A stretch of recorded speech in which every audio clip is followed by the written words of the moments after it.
Good morning, listeners, and welcome back to the Morning 4 podcast. I'm Katie Parsons, and I'll be your host today as we take a look at 3 interesting, fun tidbits that are intended to start today on the right track. I know that some negativity cannot be avoided, but we can certainly take some proactive steps to make today a great one, starting with this podcast.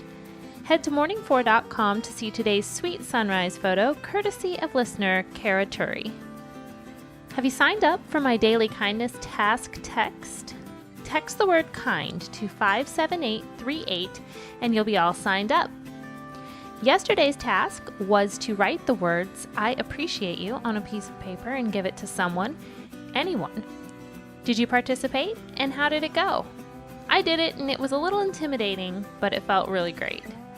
But back to today and to this podcast. Let's get it started with Number 1. Do you hate the 9-to-5 grind? Well, you have Henry Ford to thank for it. Back in 1926, he introduced the 8-hour, 5-day work week that we all know and love, or loathe.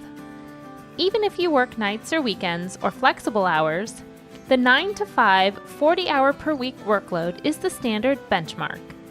Anything outside those confines is considered unusual. Those hours are actually an improvement, though. Back when the U.S. government first tracked workers' hours in 1890, full-time manufacturing employees worked a back-breaking 100 hours each week. So thank you, Henry Ford, and let yourself take that full lunch break today in celebration. Number 2. This one strikes close to the heart.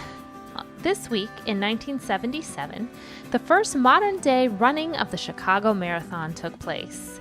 I ran it in its 40th year last year, and even though I didn't do as well as I'd hoped, I crossed the finish line and I have the bling to prove it. When researching this segment, I came across an interesting bit of trivia.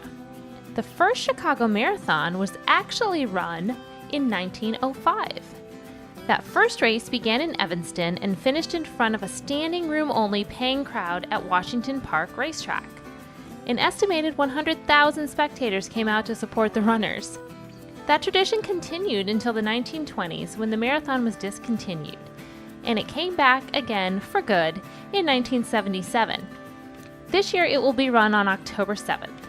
Good luck and Godspeed to all of the runners. Number 3. Did you register to vote yesterday? It was National Voter Registration Day. If you aren't registered yet, never fear. Google voter registration dates for your state and get signed up in time to vote on November 6th. Voting is a right not easily won, so please take advantage of yours. Number 4. So let's get today going with an affirmation that makes us happy. Repeat after me.